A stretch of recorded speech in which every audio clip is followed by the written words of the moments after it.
Welcome back to our YouTube channel easy solutions. कैसे हैं आप सब लोग? होपफुली सब लोग बहुत अच्छे होंगे। आज की वीडियो में हम करने वाले हैं हेरिडिटी एंड इवोल्यूशन का वन शॉर्ट रिवीजन वीडियो।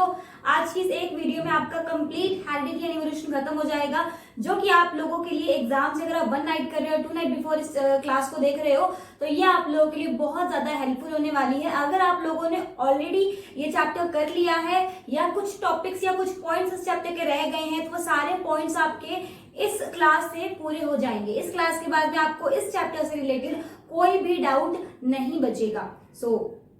चलिए स्टार्ट करते हैं। ये वीडियो एंड तक पूरी देखना। अगर आप लोग थोड़ा जल्दी में है तो इसको थोड़ा सा स्पीड में देखना, बट इस वीडियो को कोई भी पार्ट स्किप मत करना, क्योंकि ये वीडियो बहुत ज्यादा इन्फॉर्मेटिव होने वाली है आप लोगों के लिए। तो चलिए स्टार्ट करते हैं हमारा आज का इंपॉर्टेंट सेशन। सबसे पहले आता है what is heredity and what is evolution. जो चैप्टर है हमारा हेरिडिटी एंड इवोल्यूशन, इसका मतलब क्या है? तो हेरिडिटी क्या होती है? पासिंग जो कैरेक्टरिस्टिक्स होते हैं from one generation to another generation, that is called heredity. जब एक जनरेशन से दूसरी जनरेशन में कुछ कैरेक्टरिस्टिक्स पास ऑन किए जाते हैं, उनको हम हेरिडिटी बोलते हैं। वो कैरेक्टरिस्टिक्स कैसे भी हो सकते हैं, फिजिकली हो सकते हैं, मेंटली भी हो सकते हैं, दोनों तरीके के कैरेक्टरिस्टिक्स हो सकते हैं। एक एग्जांपल देकर के बताती हूँ। जैसे कि किसी के पेरेंट्स बहुत ज्यादा लंबे हैं, उनकी हाइट बहुत अच्छी है, तो मोस्ट प्रोबेबली चांस होता है कि बच्चे की भी हाइट बहुत ज्यादा होगी। अगर किसी के पेरेंट्स की हाइट कम है तो बच्चों की हाइट भी कम होगी। अगर पेरेंट्स का रंग सांवला है तो बच्चे का रंग भी सांवला होगा। पेरेंट्स का कलर फेयर है तो बच्चे का भी फेयर होगा। कुछ इस तरीके की कैरेक्टरिस्टिक्स आपको देखने को मिलती है, जो कि होती है फिजिकल कैरेक्टरिस्टिक्स, जो एक जनरेशन से दूसरी जनरेशन में पास ऑन की जाती है। अब आते हैं मेंटली कैरेक्टरिस्टिक्स के ऊपर कि मेंटली कैरेक्टरिस्टिक्स क्या होते हैं। फॉर एग्जांपल, अगर किसी बच्चे की मम्मी या किसी बच्चे के पापा को कोई मेंटली डिसऑर्डर है, वो मेंटली थोड़ा सा अनस्टेबल है, तो वो भी चांस होते हैं कि उनका बच्चा भी कैसा होगा, थोड़ा सा मेंटली अनस्टेबल होगा। उसकी भी मेंटल कंडीशन कैसी होगी, अपने पेरेंट्स के जैसी होगी। हालांकि 100% श्योरिटी किसी भी चीज में नहीं है कि अगर पेरेंट्स जैसे है वैसा का वैसा बच्चा होगा, उसका मेंटली जो कंडीशन है वो बिल्कुल उसके पेरेंट्स के जैसी ही होगी। ये 100% श्योरिटी कोई भी नहीं देता है। जस्ट एन एग्जांपल मैं आपको बता रही हूँ कि कुछ इस तरीके की जो कैरेक्टरिस्टिक्स होती हैं, ये पास ऑन की जाती है from one generation to another generation, and that is called heredity. अब बात आती है इवोल्यूशन की, कि अब हेरिडिटी तो मैं आपने बता दिया, इवोल्यूशन क्या होता है। तो अगर मैं बात करती हूँ इवोल्यूशन की, तो इवोल्यूशन का मतलब होता है एक मेजर चेंज। जैसे कि एक पर्सन है ए, उसका प्रोजेनी है बी, प्रोजेनी का मतलब यहाँ पर चाइल्ड है, बी का प्रोजेनी है सी, आफ्टर दैट सी का प्रोजेनी है डी, इस तरीके से जो लास्ट है वो है जेड। ठीक है, जेड तक है, मतलब जो जेड है वो किसका वंशज है? वो ए का वंशज है, वो ए की पीढ़ी से चला आ रहा बच्चा है। लेकिन जब ए से बी के अंदर कैरेक्टरिस्टिक्स पास ऑन किए जाते हैं, तो क्या वो 100% कैरेक्टरिस्टिक्स पास ऑन किए जाते हैं? फॉर एग्जाम्पल, क्या हूबहू क्लोन बनाया जाता है? जैसे कि टीवियों में हमें दिखाया जाता है ना, टीवी में, सीरियल्स में, मूवीज में हमें दिखाया जाता है, क्या होता है, बच्चा बड़ा होकर के बिल्कुल अपने पापा जैसा दिखता है, लड़की बड़ी होकर के बिल्कुल अपनी मम्मी जैसी दिखती है। क्या ऐसा रियल में पॉसिबल है? नहीं है। 100% क्लोन तैयार कभी भी नहीं होता है। कुछ ना कुछ एरर हमेशा पाई जाती है जब भी कैरेक्टरिस्टिक्स एक जनरेशन से दूसरे जनरेशन में पास ऑन किए जाते हैं। इस तरीके से कुछ कुछ एरर आती जाती हैं। लास्ट एक कंडीशन ऐसी आती है कि जेड की जो कैरेक्टरिस्टिक्स हैं वो ए के साथ में बिल्कुल भी मैच नहीं करेगी। मतलब ए और जेड को देख करके लगेगा नहीं कि दोनों एक ही पीढ़ी के लोग हैं, ये एक दूसरे से बिल्कुल डिफर करेंगे। That is called evolution. यही इवोल्यूशन है। तो बढ़ते हैं इसके बारे में और डिटेल में चीजें। हालांकि ये पूरा का पूरा चैप्टर आपके सिलेबस में नहीं है, कुछ लिमिटेड चीजें आपके सिलेबस से डिलीटेड भी हैं। तो जो डिलीटेड पार्ट है वो हम नहीं पढ़ेंगे, क्योंकि हमें चैप्टर एग्जाम के लिए प्रिपेयर करना है। तो हम सिर्फ वही चीजें पढ़ेंगे जो एग्जाम ओरिएंटेड होगी आप लोगों के लिए। So let's get started. Genetics. Genetics क्या होता है? Genetics is a branch of biology concern with the study of genes, genetic variations and heredity in organisms. Father of modern genetics is Gregor Johann Mendel, the Gregor Johann Mendel. हम बात करते हैं genetics की। Genetics क्या होता है? Genetics biology की एक ब्रांच होती है जो कि डील करती है किसके साथ में? जीन्स के साथ में, जेनेटिक वेरिएशंस के साथ में, हेरिडिटी के साथ में। जेनेटिक वेरिएशंस से मेरा क्या मतलब है? जैसे कि जब कैरेक्टरिस्टिक्स पास ऑन किए जाते हैं ना, एक जनरेशन से दूसरी जनरेशन में जब कैरेक्टरिस्टिक्स पास ऑन किए जाते हैं, तो क्या होता है वहां पर कुछ एरर आती है, कुछ वेरिएशंस आती हैं। लाइक जैसे कि पेरेंट्स है वैसा बच्चा नहीं हो, उसके अंदर कुछ वेरिएशंस होंगी। अगेन जब उनका बच्चा होगा उसमें कुछ और वेरिएशंस होंगी, थोड़ा सा अलग दिखेगा वो अपने पेरेंट्स से, एक अलग चेहरा बन करके आएगा, है ना। होता है ना कि मिला जुला, मम्मी से कुछ कैरेक्टरिस्टिक्स लिए, कुछ पापा से लिए और मिल करके एक नया चेहरा तैयार हो गया। That is called variation. Got it. बढ़ते हैं नेक्स्ट। अब ये देखिए, ये टॉपिक है जो आपको मुझे उसमें पढ़ाना था, हाउ डू ऑर्गेनिज्म रिप्रोड्यूस में, बट वहां पर मैंने नहीं कराया क्योंकि मुझे पता था कि हेरिडिटी एंड इवोल्यूशन में आएगा। तो यहीं पे मैं आपको इस टॉपिक के बारे में बताती हूँ। होता क्या है देखो बच्चों, ये है father, she is mother, he is child. तो क्या होता है, कुछ कैरेक्टरिस्टिक्स फादर से लिए जाते हैं, लाइक 50% कैरेक्टरिस्टिक्स अगर बोलो फादर से लिए गए, 50% कैरेक्टरिस्टिक्स मदर से लिए गए, तो तब जाकर के बच्चे में क्या होते हैं 100% कैरेक्टरिस्टिक्स आते हैं। कुछ कैरेक्टरिस्टिक्स मदर से लिए जाते हैं, कुछ कैरेक्टरिस्टिक्स फादर से लिए जाते हैं। अब ये डिसाइड कौन करता है कि कौन से कैरेक्टरिस्टिक्स फादर से लिए जाएंगे, कौन से मदर से लिए जाएंगे? क्या दोनों बैठ करके आपस में म्यूचुअली डिसाइड करते हैं कि तुम्हारे बाल अच्छे हैं, चलो तुम्हारे बाल का जो है वो बेबी को देते हैं? इस तरीके से डिसाइड नहीं होता ना। तो होता क्या है, ये होता है डोमिनेंस और रिसेसिव नेचर। ये हम आगे पढ़ेंगे इसके बारे में। उससे पहले एक बार थोड़ा जीन्स के बारे में देख लीजिए। जीन्स के बारे में क्या बता रही थी मैं आप लोगों को, फादर के अंदर कौन से क्रोमोसोम पाए जाते हैं? XY क्रोमोसोम पाए जाते हैं। क्या पूरी बॉडी में XY क्रोमोसोम पाए जाते हैं? नहीं, इनको बोलते हैं सेक्स क्रोमोसोम। ठीक है, इनको हम क्या बोलते हैं? Sex chromosome. और मदर के अंदर कौन से क्रोमोसोम पाए जाते हैं? XX क्रोमोसोम पाए जाते हैं। तो क्या होता है, जब फ्यूजन होता है तो अगर X क्रोमोसोम X से मिला तो क्या बना? XX, that is daughter. अगर X इस X से मिले, अगेन डॉटर। अगर ये Y इस X से मिल जाए तो XY बॉय।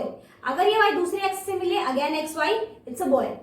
तो बॉय और गर्ल ये किस पे डिपेंड करता है? ये फादर के या फिर मेल बॉडी के क्रोमोसोम पे डिपेंड करता है कि जो चाइल्ड होगा वो बेबी गर्ल होगी या बेबी बॉय होगा। क्योंकि फीमेल बॉडी के अंदर सिर्फ कौन से क्रोमोसोम पाए जाते हैं? XX क्रोमोसोम पाए जाते हैं। Y क्रोमोसोम फीमेल बॉडी के अंदर नहीं पाया जाता है, वो सिर्फ मेल बॉडी में पाया जाता है। तो एक लड़का बच्चा है जो वो लड़का होगा या लड़की, ये कंप्लीटली किस पे डिपेंड करेगा कि जो फ्यूजन है वो कौन से दो क्रोमोसोम का हो रहा है। और वही क्रोमोसोम जो फादर के अंदर पाए जाएंगे वही एक सेक्स को क्या करते हैं? डिटरमाइन करते हैं। नेक्स्ट चलते हैं इनहेरिटेड ट्रेट्स, और दूसरा होता है आपके पास में एक्वायर्ड ट्रेट्स। अब सबसे पहले बताती हूँ आपको ट्रेट्स क्या होता है। ट्रेट्स का मतलब होता है कैरेक्टरिस्टिक्स। ओके, तो एक तो होता है inherited traits and second one is acquired traits. Inherited traits and acquired traits क्या होता है? इनहेरिटेड ट्रेट्स का मतलब होता है वो कैरेक्टरिस्टिक्स जो एक जनरेशन से दूसरी जनरेशन में पास ऑन की जाती है। लाइक वो हम कहीं से अचीव नहीं करते हैं। हम बोलते हैं ना कि तुमको तो गॉड गिफ्ट मिला है, कि तुम्हारे तो मम्मी पापा सुंदर है, तुम तो सुंदर हो, तुम्हें तो गॉड गिफ्ट मिला है। तो गॉड गिफ्ट नहीं होता है, वो होता है इनहेरिटेड ट्रेट्स। क्योंकि हमारे पेरेंट्स जैसे होंगे हम वैसे ही दिखेंगे। हमारे फिजिकल कैरेक्टरिस्टिक्स जो होंगी, फिजिकल अपीयरेंस जो होंगी, वो बिल्कुल वैसे ही होंगी जैसे हमारे पेरेंट्स या हमारे ग्रैंड पेरेंट्स होंगे। चाहे वो पैटर्नल ग्रैंड पेरेंट्स हो या फिर वो मैटरनल ग्रैंड पेरेंट्स हो, ग्रैंड पेरेंट्स या फिर हमारे पेरेंट्स के अकॉर्डिंग ही हमारी फिजिकल अपीयरेंस होगी, वो उनसे डिफर नहीं हो सकती। That is inherited traits. अगर फैमिली में सबकी हाइट अच्छी है तो हमारी हाइट अच्छी होगी, फैमिली में नहीं है तो हमारी भी नहीं होगी। अगर फैमिली में सब लोग सुंदर दिखते हैं तो बच्चा भी सुंदर दिखेगा। कुछ कुछ इस तरीके की जो कैरेक्टरिस्टिक्स होती हैं वो होती है इनहेरिटेड कैरेक्टरिस्टिक्स या फिर इनहेरिटेड ट्रेट्स, इनको बोला जाता है। Second one is acquired traits. अब एक्वायर्स क्या होगा? जो एक जनरेशन से दूसरी जनरेशन में पास नहीं की जाती हैं, उन कैरेक्टरिस्टिक्स को हम क्या बोलते हैं? एक्वायर्ड कैरेक्टरिस्टिक्स बोलते हैं। जैसे कि अगर हमारे मम्मी पापा ने उतनी ज्यादा अच्छी एजुकेशन नहीं ली है या वो अपनी पढ़ाई में उतने इंटेलिजेंट नहीं थे, तो क्या पॉसिबिलिटी है कि उनका बच्चा भी उतना इंटेलिजेंट नहीं होगा? बिल्कुल भी नहीं, ऐसा नहीं होता है। अगर बच्चे का खुद का दिमाग अच्छा है, अगर वो खुद पढ़ना चाह रहा है, डेफिनेटली ही कैन डू। तो ये जो ट्रेड्स होती हैं या ये जो कैरेक्टरिस्टिक्स होती है वो generation to generation pass on नहीं की जाती है। वो बच्चे के खुद के ऊपर डिपेंड करता है कि वो कितना एक्वायर कर पाता है। लाइक जैसे कि किसी के फादर तो बहुत ज्यादा पतले हैं, लेकिन अगर बच्चा जिम विम जाकर के प्रोटीन खा करके बॉडी बना रहा है अच्छे से, तो क्या होगा? क्या वो अपने पेरेंट जैसा दिखेगा? नहीं, वो डिफर दिखेगा। अगर कोई सर्जरी करवा ले, अपनी स्किन का बहुत ज्यादा ध्यान रखे, अपनी स्किन को बहुत ज्यादा ब्यूटीफुल बना ले, लेकिन उसके पेरेंट्स की स्किन इतनी ब्यूटीफुल नहीं है, उसने कैसे बनाई? उसने एक्वायर किए ये कैरेक्टरिस्टिक्स। उसे मिली नहीं है, उसने एक्वायर की है। तो जो कैरेक्टरिस्टिक्स हम एक्वायर करते हैं, लाइक हमारा वेट है, हमारा बॉडी बिल्डिंग है, हमारी मेंटल एबिलिटी है, ये जो कैरेक्टरिस्टिक्स होती हैं, ये कैरेक्टरिस्टिक्स हमें विरासत में नहीं मिलती, हेरिटेज नहीं मिलती, ये हमें एक्वायर करनी पड़ती है हमारी मेहनत से। So these are the acquired traits. Hopefully आप लोगों को डिफरेंस समझ में आ गया होगा, क्या डिफरेंस है एक्वायर्ड ट्रेट्स और इनहेरिटेड ट्रेट्स के बारे में। तो ये तो कंप्लीट जानकारी थी हेरिडिटी के बेसिक्स के बारे में। अब आता है कि हेरिडिटी जो चैप्टर है उसकी डिस्कवरी किस तरीके से हुई थी, किस तरीके से इसके बारे में कंप्लीट हमें नॉलेज मिली, किस तरीके से इसके ऊपर डिटेल हमें पता चली कि किस तरीके से कैरेक्टरिस्टिक्स पास ऑन किए जाते हैं एक बॉडी से दूसरी बॉडी के अंदर। तो इसके बारे में डिस्कवरी जिसने की थी वो थे फादर ऑफ जेनेटिक्स, जिनको हम बोलते हैं दी ग्रेगर जॉन मेंडल। तो द ग्रेगर जॉन मेंडल थे जिन्होंने डिस्कवरी की, अपनी कंप्लीट डिस्कवरी उन्होंने की थी जेनेटिक्स के ऊपर, और उन्होंने हमें एक बहुत ही प्यारा चैप्टर दिया, एक बहुत ही खूबसूरत चैप्टर दिया जो है हेरिडिटी। बहुत ही खूबसूरत एक टॉपिक हमें दे दिया, एक्चुअली मैं अगर बोलते ब्रांच दे दी बायोलॉजी की, एक डिफरेंट ब्रांच, जो कि जिसको हम क्या बोलते हैं, ब्रांच ऑफ जेनेटिक्स या branch of biology, that is genetics. Okay, तो जेनेटिक्स के बारे में कंप्लीट इन्फॉर्मेशन मिलती है किससे, दी ग्रेगर जॉन मेंडल से। अब इन्होंने कौन कौन से एक्सपेरिमेंट किए, किस तरीके से इन्होंने पता लगाया कि किस तरीके से कैरेक्टरिस्टिक्स पास ऑन की जाती है from one generation to another generation, इसके लिए उन्होंने कुछ एक्सपेरिमेंट्स किए थे। किस तरीके के एक्सपेरिमेंट्स किए थे, इन्होंने अपने एक्सपेरिमेंट के लिए चुना था किसको, मटर के पौधे को। अब ये क्वेश्चन आप सबके दिमाग में आता होगा, या आना नहीं आ रहा तो आना चाहिए, कि इन्होंने मटर के पौधे को ही क्यों चुना, इन्होंने और किसी चीज को क्यों नहीं चुना अपनी डिस्कवरी के लिए, या अपनी पूरी जो भी इन्होंने रिसर्च की थी, अपनी रिसर्च के लिए इन्होंने और किसी पौधे को क्यों नहीं चुना, क्यों इन्होंने एक इंसान के ऊपर अपनी रिसर्च नहीं की। तो इसके बारे में आप लोग सुनिए। मटर के पौधे के बारे में इन्होंने इसलिए सोचा क्योंकि जो मटर का पौधा है वो बहुत एक शॉर्ट टाइम पीरियड के अंदर काफी सारी वेरिएशंस शो करता है। अगर ये एक इंसान के ऊपर अपनी डिस्कवरी करते तो एक इंसान के बूढ़े होने के साथ साथ तो ये खुद भी बूढ़े हो जाते, तो ये मैक्स टू मैक्स 2 जनरेशन या तीन तो नहीं देख पाते, 2 ही जनरेशन एक्चुअल में ये देख पाते, और मैक्स टू मैक्स बोलो 3 जनरेशन ये देख लेते, उससे ज्यादा ये नहीं देख पाते। तो इसलिए ये अपनी डिस्कवरी को नहीं कर पाते बहुत अच्छे से। तो इसलिए उन्होंने मटर के पौधे को चुना क्योंकि मटर का पौधा बहुत शॉर्ट टाइम पीरियड के अंदर अपनी काफी सारी वेरिएशंस दिखाता है। इसके बारे में आप लोग आगे पढ़ोगे। मटर के पौधे का जो लाइफ स्पैन होता है वो बहुत कम होता है, इसलिए इन्होंने अपने लाइफ टाइम में बहुत सारे मटर के पौधे देखे, बहुत सारे उनके ऊपर रिसर्च की, डिस्कवरी की, काफी सारी चीजें उन्होंने नोट की। तो इसलिए इन्होंने एक बहुत ही प्यारा एक्सपेरिमेंट किया और बहुत ही प्यारा चैप्टर दिया जेनेटिक्स। ठीक है, आगे पूरी बात समझ में। ये भी बोला जाता है कि अगर द ग्रेगर जॉन मेंडल नहीं होते, या इन्होंने अगर मटर के पौधे को ना चुन करके कोई और पौधा चुना होता, तो शायद जेनेटिक्स की डिस्कवरी नहीं हो पाती। तो इनका बहुत बड़ा क्रेडिट इनको दिया जाता है ग्रेगर जॉन मेंडल को। अब बात करते हैं मटर के पौधे की कुछ कैरेक्टरिस्टिक्स के बारे में। मटर के पौधे में 7 तरीके की कैरेक्टरिस्टिक्स इन्होंने नोट की थी। सारी कैरेक्टरिस्टिक्स आप लोग देखिए। सबसे पहले आप लोग यहाँ पर ये देखिए, dominant character and recessive character. यहाँ पर 2 कैरेक्टर लिखे हुए हैं, आप लोगों को समझ में नहीं आ रहा होगा कि डोमिनेंट कैरेक्टर क्या होता है एंड रिसेसिव कैरेक्टर क्या होता है। तो डोमिनेंट कैरेक्टर वो कैरेक्टर होता है जो डोमिनेंस करता है, मतलब जो अपने आप को शो करने की पावर करता है, जो किसी को दबा करके अपने आप को उभार के आगे लेकर के आए, दैट इज डोमिनेंट। और रिसेसिव क्या होता है, जो बेचारा पीछे छुप जाता है ना, पर्दे के पीछे काम करने वाले, वो होता है रिसेसिव कैरेक्टरिस्टिक्स। जैसे कि सीड शेप, जो मटर के पौधे की सीड की शेप होती है वो 2 तरीके की होती है, एक होती है राउंड और एक होती है रिंकल्ड। लेकिन हमें राउंड देखने को मिलती है, क्यों? क्योंकि जो रिंकल्ड है वो रिसेसिव है, तो उसको दबा लिया जाएगा, उभर के कौन सामने आएगा, राउंड सामने आएगा। तो जो डोमिनेंट कैरेक्टरिस्टिक्स होंगे वो अपने आप को शो करते हैं, मैक्सिमम रिसेसिव कैरेक्टरिस्टिक्स बहुत कम देखने को मिलेंगे। Seed colour yellow and green, yellow कौन सा होगा, डोमिनेंट होगा, ग्रीन होगा रिसेसिव। तो ग्रीन और येलो में अगर हम बात करें कि हमारे पास में 2 है, येलो और ग्रीन कैरेक्टरिस्टिक्स हैं, तो कौन सी कैरेक्टरिस्टिक शो की जाएगी उस पौधे के, उस सीड के द्वारा? येलो कलर उसके द्वारा ज्यादा शो किया जाएगा, ग्रीन नहीं शो किया जाएगा। तो ये होता है डोमिनेंट और रिसेसिव में फर्क। अगर हम बोलो येलो और ग्रीन, अगर एक नया पौधा बन रहा है तो उसका सीड कलर कौन सा होगा, येलो होगा। अगर येलो और ग्रीन मिल रहे हैं तो कौन सा बनेगा, येलो बनेगा, ग्रीन नहीं बनेगा, क्योंकि ग्रीन रिसेसिव है। तो ये एक डिफरेंस होता है इन दोनों के अंदर। तो याद रखना है आप लोगों को कौन से कैरेक्टरिस्टिक्स डोमिनेंट है और कौन से रिसेसिव है, ये आप लोगों को याद रखना है। नेक्स्ट आता है seed coat colour. Coat colour कौन कौन से होंगे, तो कलर्ड और एक होता है व्हाइट। तो कलर्ड दिखेगा क्योंकि कलर्ड क्या है, डोमिनेंट है। पोर्ट शेप, जो मटर के छिलके की शेप होती है ना, 2 तरीके की होती है, इनफ्लैटेड एंड कंस्ट्रिक्टेड। तो आप खुद मटर के पौधे सॉरी मटर खाते हो तो मटर आपको देखे होंगे कि मटर के जो मैक्सिमम जो पॉड शेप होती है वो इस तरीके की होती है, इनफ्लैटेड होती है, कंस्ट्रक्टेड बहुत कम देखने को मिलती है। पॉड कलर कैसा होता है, ग्रीन एंड येलो, तो कौन सा मैक्स देखने को मिलता है, ग्रीन।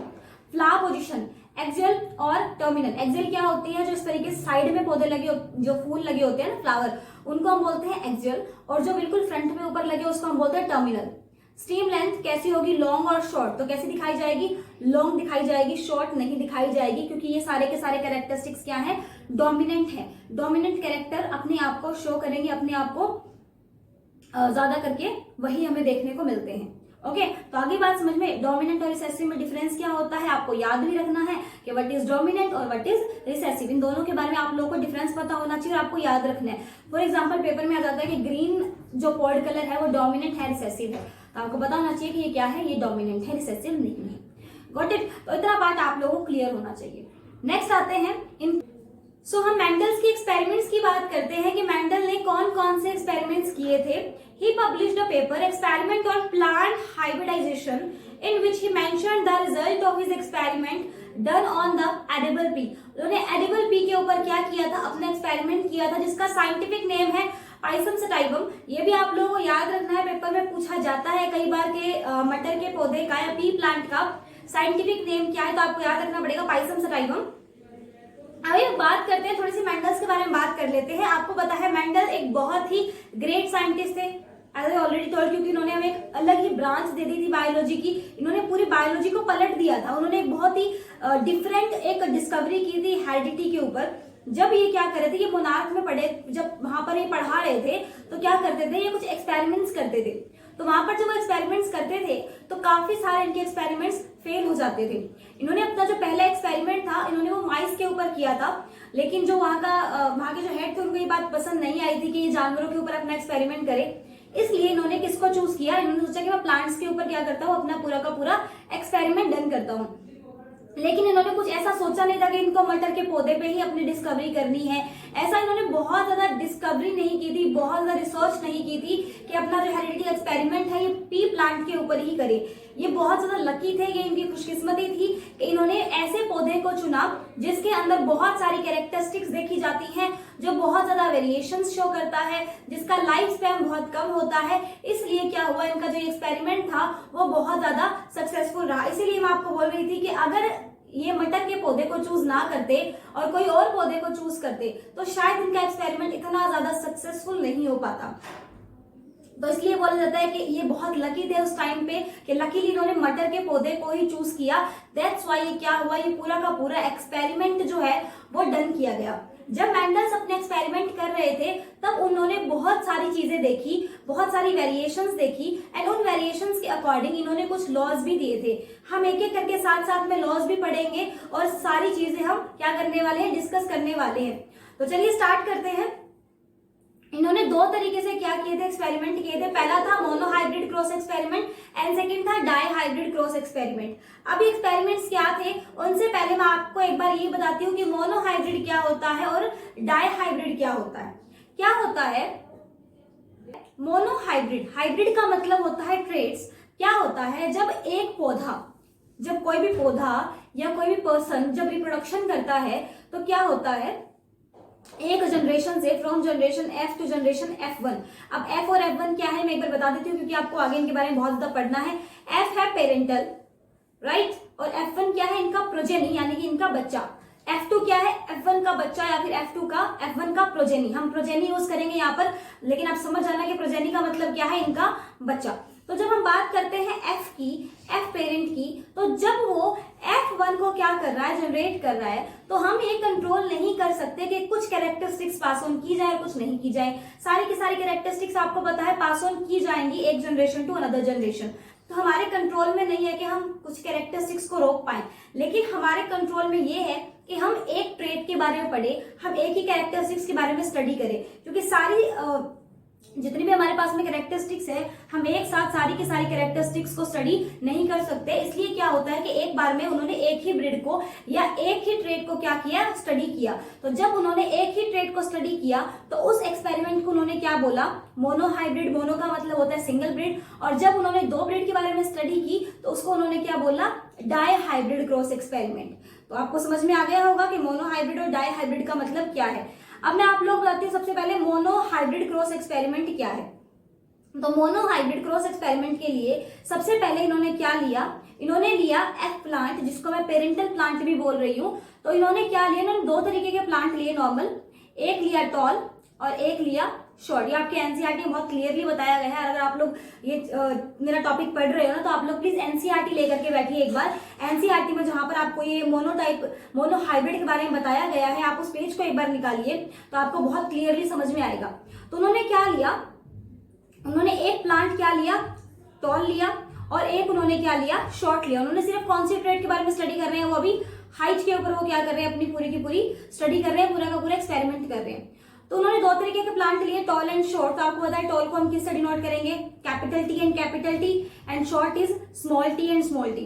तो जब क्या करवाया गया, जब यहाँ पर पॉलिनेशन करवाया गया, यहाँ पर इनको क्रॉस करवाया गया, क्रॉस एक्सपेरिमेंट यहाँ पर किया गया, तब कैसा प्लांट हमारे पास में निकल करके आएगा। तो आप सबको पता है capital T and small T आएगा हमारे पास में जब हम इनका क्रॉस एक्सपेरिमेंट करवाएंगे या क्रॉस पॉलिनेशन करवाएंगे, राइट। तो यहाँ पर एक कैसी पॉलिनेशन की जा रही है, F1 से F1 तरफ, F1 की तरफ कौन सी पॉलिनेशन करवाई जा रही है, इधर क्रॉस पॉलिनेशन करवाई जा रही है। ये भी आपको याद रखना है, क्रॉस पॉलिनेशन। तो यहाँ पर हमारे पास में कैसा प्लांट आया है, T and T, that is toll. तो हमारे पास में कैसा प्लांट आया, टॉल प्लांट आया। अब उन्होंने देखा कि दिखने में तो यहाँ पर मुझे दो टी दिख रहे हैं, एक कैपिटल और एक शॉर्ट, क्योंकि मैंने क्या किया, दो प्लांट को क्रॉस एक्सपेरिमेंट करवाया है, दो प्लांट को पॉलिनेट करवाया है। First is tall and second one is short, लेकिन जो प्लांट है वो टॉल ही दिख रहा है। ऐसा क्यों, जो इन दोनों के पॉलिनेशन से प्लांट निकल करके आता है वो टॉल निकल करके आता है, लेकिन उसके अंदर कैरेक्टरिस्टिक्स किस किस के हैं, शॉर्ट के एंड टॉल के, दोनों के हैं। तो यहाँ पर वो काफी ज्यादा कंफ्यूज हो गए कि ये क्या चीज है, यहाँ पर ऐसी क्या वजह है कि जो पौधा है वो टॉल ही निकला, वो शॉर्ट नहीं निकला। तब तक उन्हें डोमिनेंस और रिसेसिव के बारे में नहीं पता था, ये डिस्कवरी बाद में हुई थी इन एक्सपेरिमेंट्स के बाद में। तो ये यहाँ पर नहीं रुके, इसके बाद में इन्होंने क्या किया, जब इनका इतनी डिस्कवरी कंप्लीट हो चुकी थी कि capital T and small T के पॉलिनेशन से, जो कि है क्रॉस पॉलिनेशन, हमारे पास में कैसा प्लांट आ रहा है, टॉल ही प्लांट आ रहा है, जबकि इनके अंदर कैरेक्टरिस्टिक्स किसके हैं, दोनों के हैं। एक के क्यों कैरेक्टरिस्टिक्स शो कर रहे हैं, तो यहां से इन्होंने डिस्कवर किया क्या, लॉ ऑफ डोमिनेंस। तो मेंडल्स का पहला लॉ यहाँ पर हमारे सामने आता है, जिसको हम बोलते हैं लॉ ऑफ डोमिनेंस। मतलब क्या होता है, जो कुछ एलील्स होती हैं, एलील्स का मतलब है जो कैरेक्टरिस्टिक्स शो की जा रही है, कुछ एलील्स जो होती हैं वो डोमिनेंट होती हैं और रिसेसिव एलील्स को कवर अप कर देती है। मतलब कि पौधे में दो तरीके के कैरेक्टरिस्टिक्स थे, दो एलील्स हमारे पास में यहाँ पर थे, टॉल एंड शॉर्ट, लेकिन जो पॉलिनेशन के बाद में हमारे पास में प्लांट आया वो कैसा आया, वो टॉल आया। तो यहां से हमारे पास में एक लॉ आता है, मेंडल्स का फर्स्ट लॉ, जो कि है लॉ ऑफ डोमिनेंस। मतलब जो डोमिनेंट कैरेक्टरिस्टिक्स होंगे वो रिसेसिव को कवर अप कर लेंगे। अब कौन से डोमिनेंट होंगे और कौन से रिसेसिव होंगे, ये उन्होंने काफी सारे एक्सपेरिमेंट्स किए, हाइट के ऊपर किया, कलर के ऊपर किया, शेप के ऊपर किया, काफी सारे उन्होंने एक्सपेरिमेंट्स किए। देन इनको समझ में आया कि कौन सा रिसेसिव है और कौन सा डोमिनेंट है। हमें सारे इनके एक्सपेरिमेंट्स नहीं पढ़ने, हमें सिर्फ हाइट के बारे में पढ़ना है। बाकी सारे आपको जो मैंने टेबल पहले बताई थी, आप उस टेबल से डायरेक्ट लर्न कर सकते हैं, बट जो ये हाइट वाला है ना, ये थोड़ा सा आप लोग याद रखो, ठीक है। इसके बाद में जब इन्होंने अपना एक पॉलिनेशन कंप्लीट कर लिया एफ से, यानी कि जो पेरेंटल प्लांट था टॉल एंड शॉर्ट, तो इनके पास में कैसा प्लांट निकल के आया था, टॉल एंड शॉर्ट का जो कॉम्बिनेशन था, लेकिन जो प्लांट था वो कैसी कैरेक्टरिस्टिक शो कर रहा था, वो टॉल कैरेक्टरिस्टिक्स ही शो कर रहा था। तो ये यहाँ पर नहीं रुके, इन्होंने क्या किया, इन्होंने इसके बाद में अपने एक्सपेरिमेंट को कंटिन्यू किया और इन्होंने क्या किया, उसके बाद में सेल्फ पॉलिनेशन करवाया। सेल्फ पॉलिनेशन के अंदर हमारे पास में कौन सा प्रोजेनी आ रहा है, यहाँ पर हमारे पास में F2 प्रोजेनी आ रहा है, जस्ट अ सेकेंड, हाँ जी। तो यहाँ से हमारे पास में F2 प्रोजेनी आ रहा है। F2 प्रोजेनी देखिए, जब हम इनका पॉलिनेशन करवाएंगे तो क्या होगा, जब कैपिटल टी से मिलेगा तो क्या बनेगा, capital T and capital T.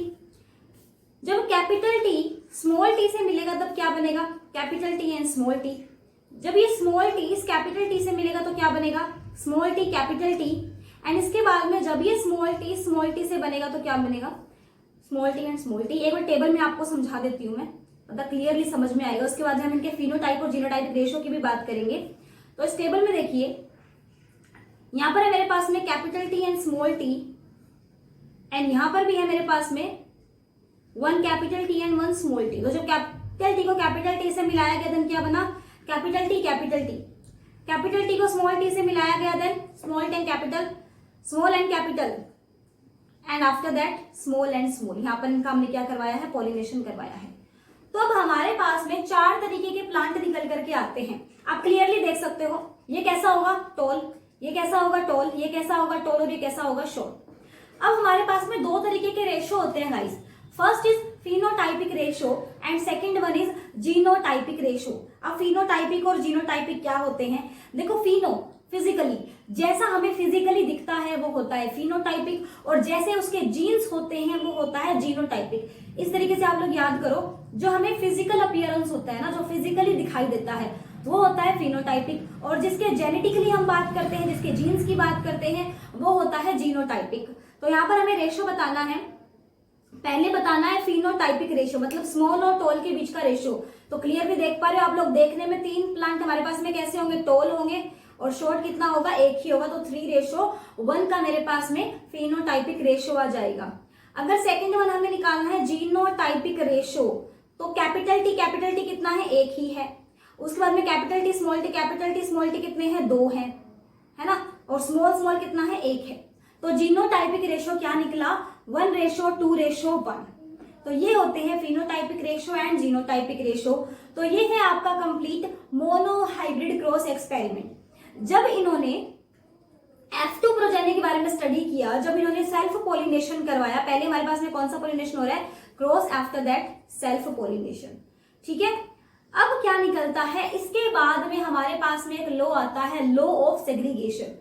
Law of segregation क्या बोलता है, during gamete formation the alleles from each gene segregate from each other so that gamete carries only 1 allele to each gene। तो क्या होते हैं, जो एलील्स होते हैं वो अपने आप को क्या कर लेते हैं, सेग्रीगेट कर लेते हैं, ताकि वहां पर क्या हो, एक जीन, जो एक जीन है उसके अंदर एक ही एलील को क्या किया जा सके, पास ऑन किया जा सके। तो अपने आप को क्या करते हैं, सेग्रीगेट करते हैं, राइट। सेग्रीगेशन का मतलब आप लोग यहाँ पर इस तरीके से समझिए, जैसे कि एक फादर है, मैं आपको बहुत क्लियरली शॉर्ट टर्म में ये चीज समझा देती हूँ।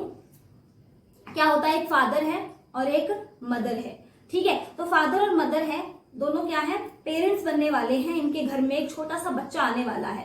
तो क्या होता है, फादर से कुछ कैरेक्टरिस्टिक्स बच्चे को मिलेंगी और मदर से कुछ कैरेक्टरिस्टिक्स बच्चे को मिलेंगी। फादर और मदर बच्चे के जन्म से पहले बैठ करके डिस्कस कर रहे होते हैं कि मेरे तो बाल बहुत अच्छे हैं, तो मेरे बच्चे के बाल मेरे जैसे होने चाहिए, मेरी तो आंखें बहुत अच्छी है, मेरी तो बच्चे की आंखें मेरे जैसी होनी चाहिए। तो वो इस तरीके से डिस्कस करते हैं। तो क्या ये पॉसिबिलिटी है कि फादर जो है वो अपनी विलिंग से, अपनी इच्छा से अपनी कुछ कैरेक्टरिस्टिक्स बच्चे को दे सके, या मदर अपनी इच्छा से अपनी कैरेक्टरिस्टिक्स कुछ बच्चे को दे सके? क्या वो दोनों मिलकर के आपस में डिस्कस कर सकते हैं? नहीं, ये नहीं कर सकते। क्यों? क्योंकि एलील्स अपने आप को खुद से डिवाइड करते हैं, सेग्रीगेट करते हैं, ताकि एक जीन के पास में एक ही तरीके के एलील को पहुंचाया जा सके। मतलब ये नहीं है कि बच्चे का जो आई कलर है वो फादर से भी मिल गया और मदर से भी मिल गया, ऐसा नहीं है। बच्चे का जो आई कलर होगा वो एक ही तरीके से दिखेगा, या तो माँ के जैसे या पापा के जैसे। बच्चे के जो बाल है वो या तो मम्मी जैसे होंगे या पापा जैसे होंगे। बच्चे का जो चेहरे का शेप है वो कुछ मम्मी जैसा होगा, कुछ पापा जैसा होगा।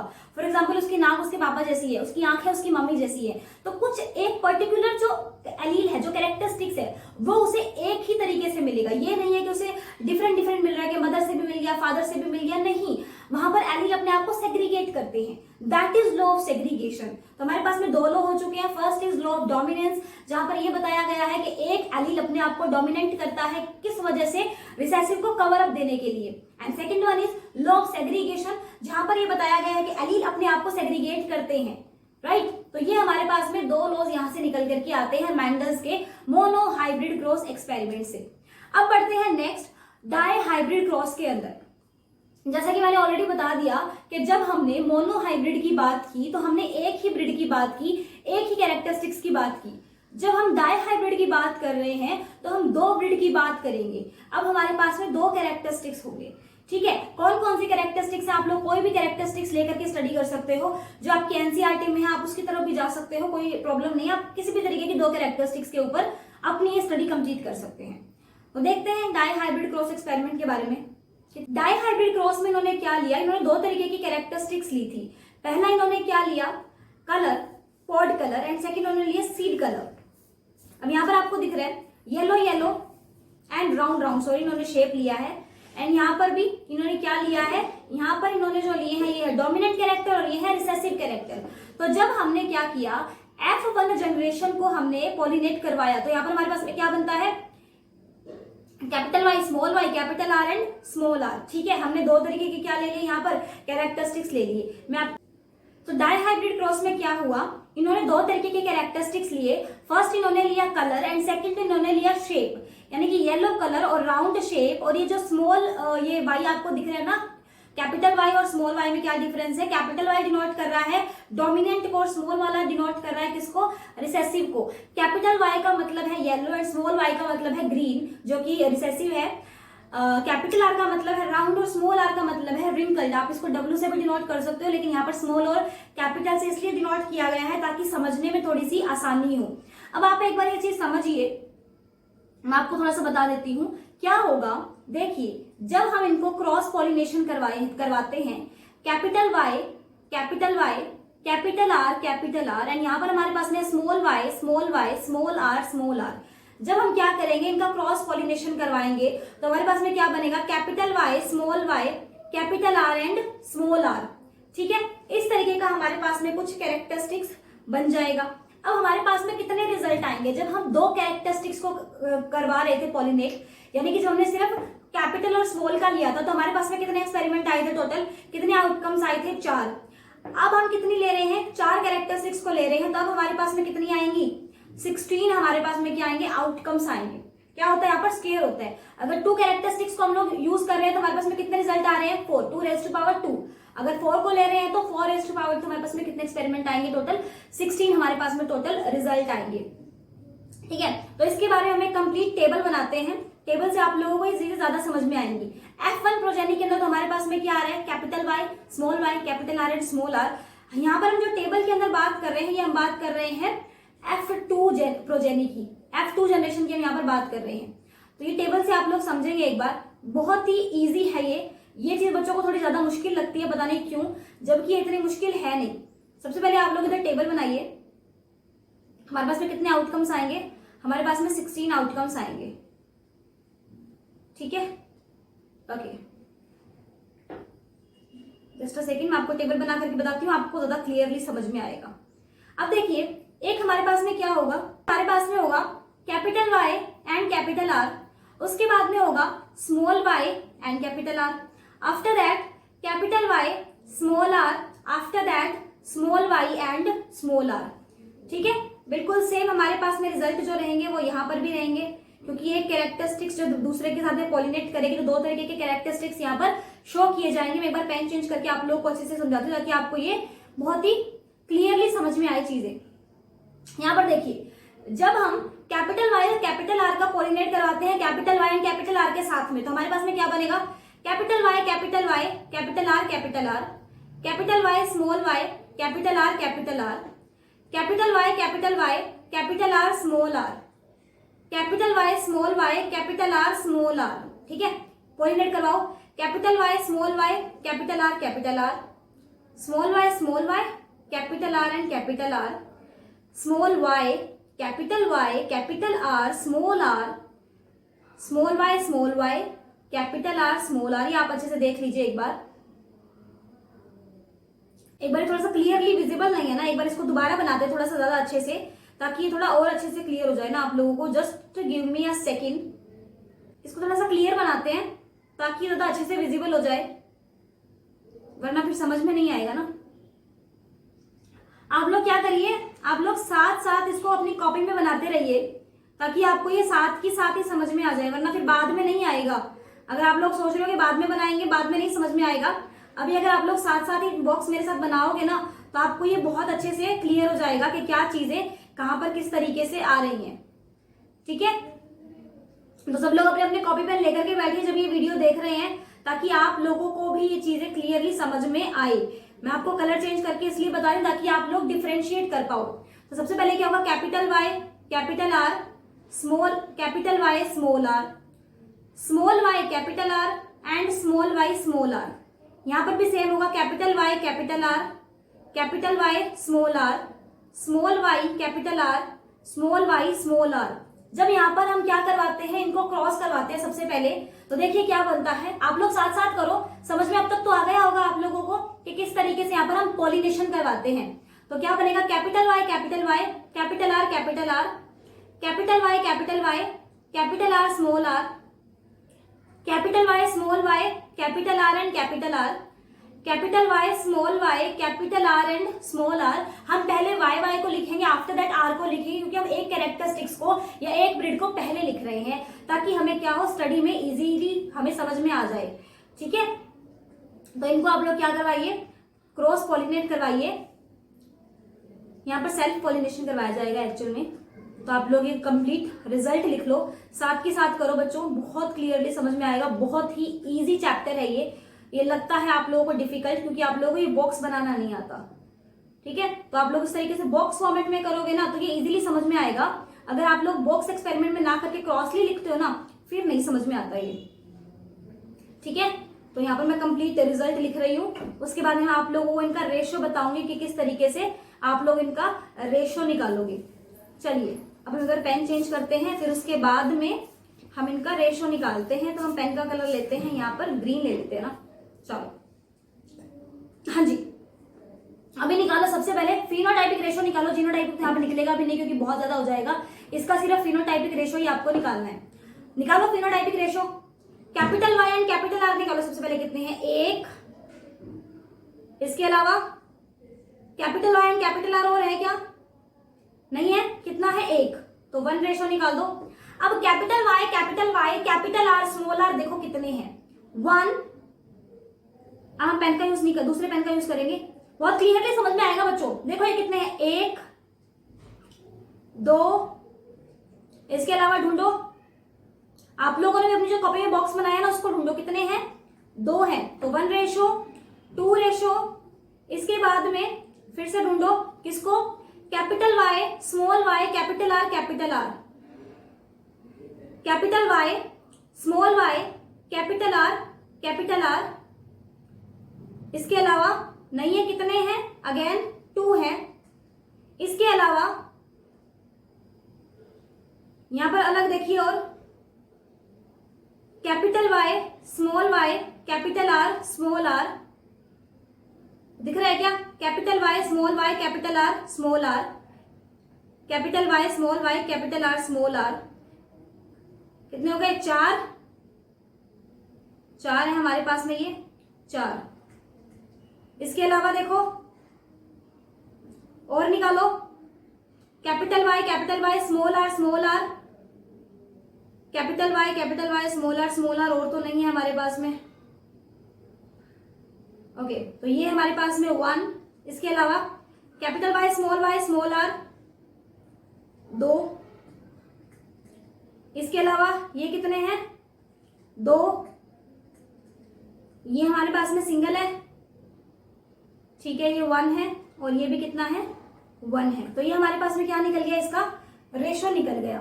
अब आप लोग एक बार ये चीज देखो, यहाँ सॉरी, ये तो जीनोटाइपिक रेशो निकला है, फिनोटाइपिक नहीं निकला। ये हमारे जीन्स के ऊपर हमने बात की है, जीनोटाइपिक के बारे में। अब हम बात करते हैं फिनोटाइपिक रेशो के बारे में। फिनोटाइपिक के बारे में तो हमने जीन्स की बात की है कि कैसे कैसे हमें जीन्स इसके अंदर देखने को मिल रहे हैं। अब हम बात करते हैं फिनोटाइपिक रेशो के बारे में कि इनका फिनोटाइपिक रेशो क्या हो। जीनोटाइपिक निकालना आ गया सबको। अब फिनोटाइपिक देख लो एक बार इसको इरेज कर देते हैं। फिनोटाइपिक क्या होता है, फिजिकल अपीयरेंस के अकॉर्डिंग हम लोग निकालेंगे फिनोटाइपिक रेशो। ये तो जीनोटाइपिक था कि हमने जीन्स के बारे में बात की कि कौन कौन से किस तरीके से हैं, हमारे पास में अपीयरेंस कैसी है। अब हम निकालते हैं फिनोटाइपिक रेशो। फिनोटाइपिक रेशो क्या होगा, कौन कौन से हमारे पास में क्या है, येलो है, कौन से राउंड है। तो ये कैसा होगा भाई, yellow around 1, yellow around 2, yellow around 3, 4, 5, इसके अलावा ये 6, इसके अलावा ये 7, 8 एंड 9। कितने हैं? 9 है हमारे पास में, जिनके अंदर कैपिटल वाई और कैपिटल आर है ना, वो लिए हैं मैंने। अब हम ले रहे हैं कौन से? जिनके अंदर कैपिटल वाई और स्मॉल आर है, जो डोमिनेट कर रहे हैं। 1, 2, 3। कितने हैं? 3 हैं। अब ले रहे हैं capital Y and small r. कितने हैं? 1, 2 एंड 3। कितने आए? 3। और यहाँ पर क्या है? यहाँ पर चारों ही स्मॉल है, तो यहाँ पर 1। तो ये आ गया मेरे पास में क्या? Phenotypic ratio. आगे निकालना, जिसके अंदर capital Y and capital R होगा वहां पर वो डोमिनेट करेंगे, कैपिटल वाई स्मॉल आर होगा वहां पर वो डोमिनेट करेंगे, स्मॉल वाई कैपिटल आर होगा। उस तरीके से हमने क्या किया? इनका फिनोटाइपिक रेशियो भी निकाल लिया। मैंने दोनों तरीके के रेशियो निकालने बता दिया आपको, फिनोटाइपिक रेशियो और जीनोटाइपिक रेशियो दोनों आप लोग क्लियरली निकाल सकते हो। तो यही बताया गया है इस पूरे बॉक्स के अंदर।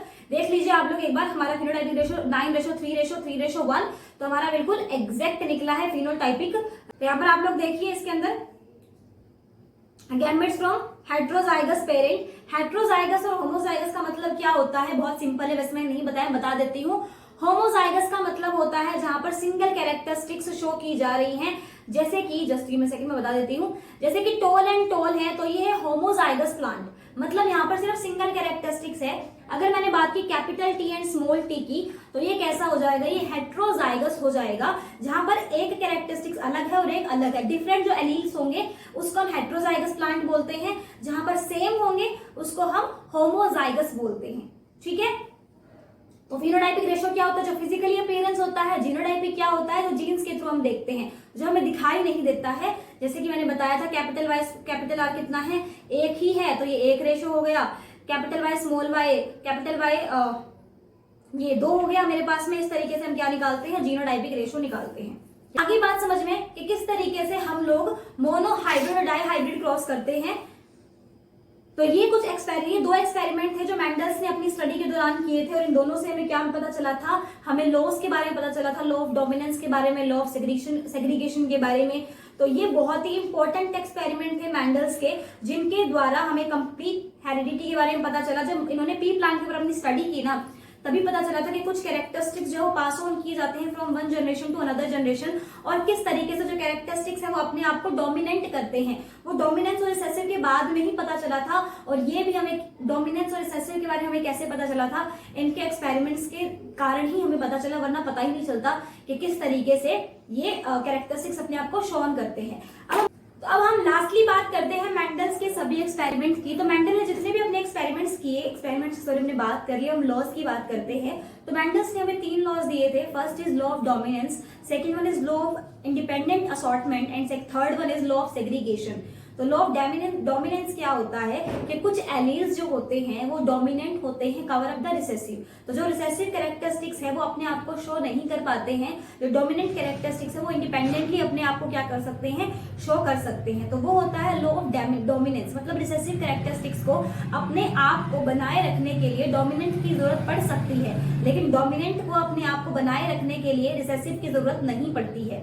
नेक्स्ट आता है लॉ ऑफ इंडिपेंडेंट असॉर्टमेंट, जो ये बोलता है कि जो जीन्स है डिफरेंट रेट्स के, वो एक दूसरे से क्या है? इंडिपेंडेंट है। मतलब अगर पेरेंट्स फादर और मदर है, फादर से अगर कुछ कैरेक्टरिस्टिक्स बच्चे को दी जा रही है, मदर से कुछ कैरेक्टरिस्टिक्स बच्चे को दी जा रही हैं, तो वो दोनों एक दूसरे से इंडिपेंडेंट है। मतलब ये नहीं है कि फादर से जो कैरेक्टरिस्टिक्स जा रही है वो मदर से नहीं जा सकती, और मदर से जो जा रही हैं वो फादर से नहीं जा सकती। वो एक दूसरे पे डिपेंड नहीं करती हैं कैरेक्टरिस्टिक्स। इंडिपेंडेंटली जो एक जनरेशन से दूसरी जनरेशन के अंदर कैरेक्टरिस्टिक्स पास ऑन की जाती है, जो एलील्स पास ऑन की जाती हैं, वो एक दूसरे से कंप्लीटली इंडिपेंडेंट होती हैं। ये उन्होंने किससे पता लगाया? जो उन्होंने डाईहाइब्रिड क्रॉस एक्सपेरिमेंट किया था देन। उसके बाद में लॉ ऑफ सेग्रीगेशन क्या बोलता है? ड्यूरिंग गैमेट फॉर्मेशन जो एलील्स होते हैं वो अपने आप को सेग्रीगेट कर लेते हैं, ताकि एक जीन के पास में एक ही एलील का क्या किया जाए? पास ऑन किया जाए। तो ये क्या होगा? ये होगा हमारे पास में लॉ ऑफ सेग्रीगेशन। ओके, तो ये 3 जो लॉज हैं ये दिए गए थे मैंडल्स के द्वारा। ये जो उन्होंने कंप्लीट अपना एक्सपेरिमेंट किया था, monohybrid and dihybrid cross experiment, इन्हीं एक्सपेरिमेंट्स के द्वारा ये लॉज हमारे सामने आते हैं। सो या that's it for this chapter. Hopefully आप लोगों को ये चैप्टर समझ में आ गया होगा। So thank you so much for watching this session, guys. If you like the video, then don't forget to hit like button, do comment, share the video and subscribe to my channel. मिलती हूँ आप लोगों से एक और video के साथ में, guys. One shot revision videos आप लोगों को कैसे लग रहे हैं, please do let me in the comment section में. आप लोग कमेंट्स पढ़ूंगी, आप लोग मुझे बताइए. एंड गाइज बहुत जल्दी आपके एग्जाम्स बहुत पास आ गए हैं. अभी सिर्फ 15 दिन हमारे पास रह चुके हैं. अगर हम एक दो दिन को निकाल दें, क्योंकि वो आप लोगों के वैसे भी लास्ट रिवीजन डेज होते हैं, उन्हें आप क्लासेस वगैरह नहीं देखते हो, तो हम 12-15 दिन मान करके चलते हैं कि बहुत कम टाइम आप लोगों के पास में बचा है अपनी स्टडी को कंप्लीट करने के लिए. होपफुली आप सबने अपने सारे जो चैप्टर्स है वो कंप्लीट कर लिए होंगे. फिर भी गाइज एक बार वन शॉट रिवीजन वीडियोस आप लोग जरूर करके जाना. काफी सारे चैप्टर्स के ऑलरेडी अपलोडेड हैं और 2-4 चैप्टर जो रह चुके हैं वो आने वाले हफ्ते भर में मैं आप लोगों के लिए सारे अपलोड कर दूंगी. आप लोग सारी वीडियोस देखना. एंड आप लोगों के एग्जाम्स हैं वो बहुत बहुत ही बेहतरीन होने वाले हैं. So thank you so much for watching this session, guys. मिलते हैं आप लोगों से नेक्स्ट वीडियो में. Till then bye bye.